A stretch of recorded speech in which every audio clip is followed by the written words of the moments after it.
All right, let's go over this morning analysis for today, guys. Start up here on crude or the S&P. Sorry, we'll start up here on the S&P, guys. You're going to notice we're getting quite a few Fibonacci's, quite a few lines in here at the moment.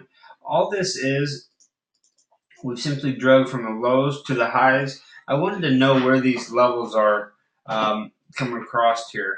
Here's the 38%. Here's the 50. And here's the 61.8. 62%. I'm just curious, as I was trying to find some type of correlation, some type of, not really correlation, some type of, confirmation of which extension is going to come in where, according to, which retracements. So you got retracements here, but yet we also have fibs drawn on the way down. So you see I have fib drawn from high to low. Little pullback here. I was trying to find if one of these extension levels kind of grouped up with one of the pullback levels from the downside, and not too well, to be honest. So I'm kind of just gonna write that ship off. I'm gonna focus in here a little bit tighter than that. As you notice, each one of these pullbacks to the downside, I got this written in the morning analysis right here. If you pull up crude, have a snapshot that looks a lot like the chart we're looking at right now. But I talk a lot about these pullbacks to the downside. I'm going to put this video onto this post here in 1 second. But I talk a lot about exhaustion. And as you see, every time you pull, we retrace. On this first position, we broke the 618 extension pretty easily and pretty severely, to the downside here. Then you got this next pullback. Now, that pullback hit the 618 to the tick.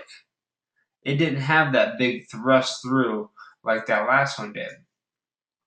Now, if we move into our current pullback that you see actually drawn right now, you see it's actually drawn right now, we have a pullback to our 50, but we're running out of steam here at the 100%.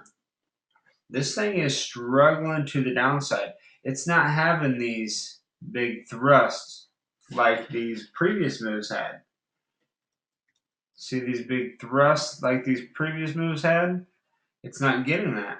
We're kind of running out of steam. Now we've been chopping sideways all night and pre-market this morning, and this thing's actually breaking to the upside.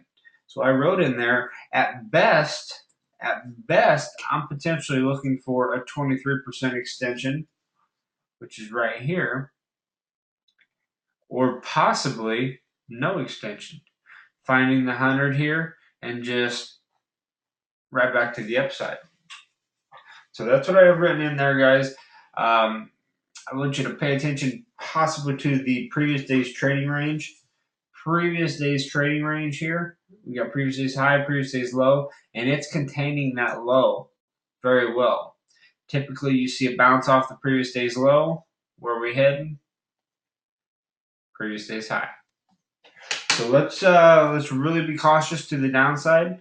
Let's really be cautious to the downside. Even though we have all this momentum pushing down on us, let's see exactly how this market reacts to these rising faster speed lines here, these faster moving averages. Let's see if we can get this, maybe get a little pop this morning and, a little push to the upside. So going to be an interesting time, interesting situation. We're going to keep on watching certain levels here as this market trades up and see if we can, get any more of a push. This 38% is going to be what you call a second chance in my book. So I'm going to definitely keep my eye on that. If you guys have been in the room very long, you know what my second chance trade is.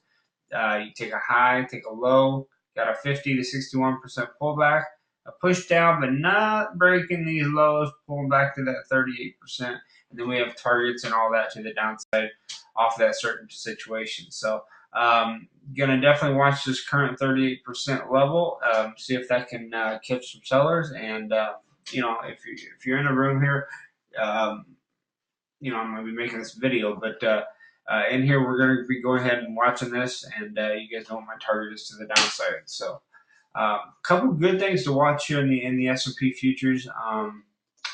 Let's move on from there, but definitely could see some pretty good action in the S&P today. This is the euro. We have Fibonacci's to the upside, Fibonacci's to the downside. We don't know what we're trying to do here. That's a joke, guys. Taking from the lows to the highs, you see the current pullbacks. We're sitting right in between the 38 and the 50% pullback.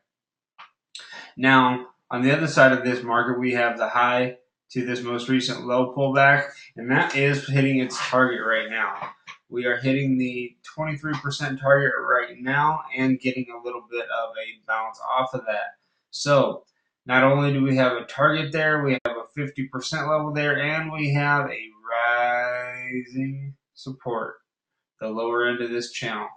So there's a lot of, what am I trying to say? A lot of support right in this small area. So definitely take note. We did come down into support and we're getting a bounce. So let's take note. We're getting a bounce there. Now let's see if we can get some follow through, because we do have a lot of steam coming down on top of us here. A lot of selling pressure coming down on top of us here from yesterday and today. So let's see if we can maybe take charge and beat that selling. But I'm not going to try buying right down here and hoping that the sellers have exhausted themselves, because there's quite a bit of wiggle room in here, quite a bit of play in here, and I don't want to just guess which one of these is going to be support. So I'm going to wait for a bounce here and then use a smaller time frame to trade this back to the upside. Russell chopping up, but kind of like the S&P, we're running out of steam. We're running out of steam. This sell-off here is significantly higher, actually significantly higher than the S&P. As you see, the S&P actually came down here and actually retested, or pushed down. It actually retested these lows. That's not what we're getting in the Russell. We're staying way up here and starting to pop. So Russell may have a little more strength than the S&P, but we'll keep a close eye on it.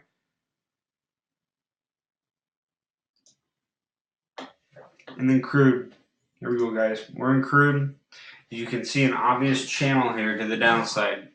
You can definitely see I have this channel marked up. It's been marked up for a couple weeks now, guys. A couple weeks now. Couple things here. I have written on this little morning analysis here. I talk about crude being a fake out breakout market, and I want to be very, very careful. Crude is notorious for fake out breakouts. Okay? Have it written right there. So, with that being said, what am I looking for?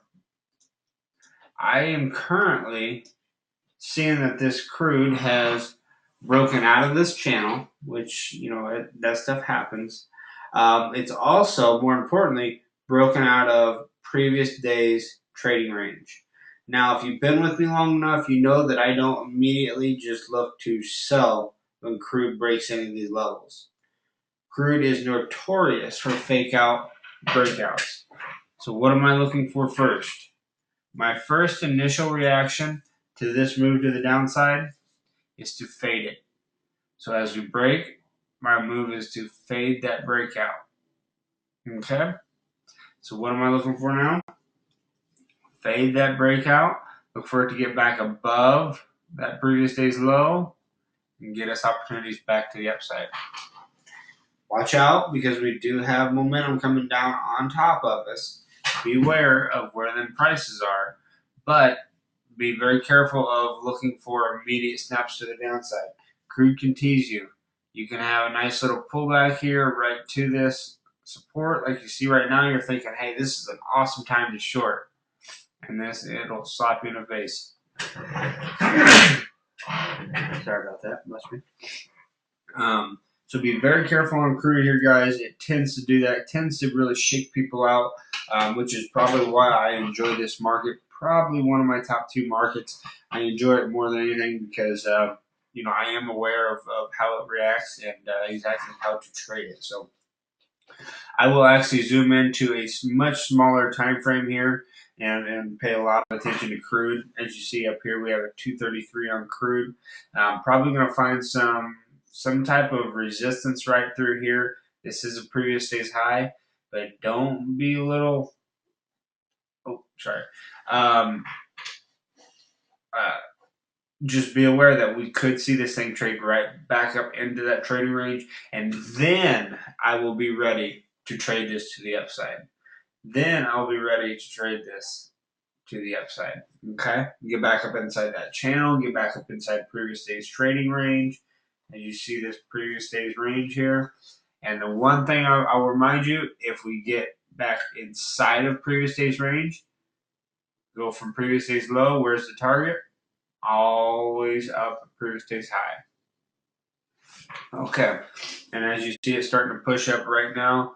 It's there's really not finding any sellers there, so watch out for that fake out breakout. So I'm glad we were able to go over that this morning on this crude market, because I know a lot of people could get bounced around, chopped around in an environment like this. So we're going to be a little more patient, a little more cautious, and just understand what type of market we're actually in here with the crude market. So that's it for this morning analysis. Anybody have any questions about anything we just went over? If not, I am recording this morning analysis, and I'll post it right here on this morning analysis post. And yeah, Wes, that's fine, man. Yeah, yeah. So, all righty. Let's get started here. I'm going to take a couple-minute break here before the room starts, or before the market opens here, get another drink, and I'll be right back in here. Give me 1 second, guys.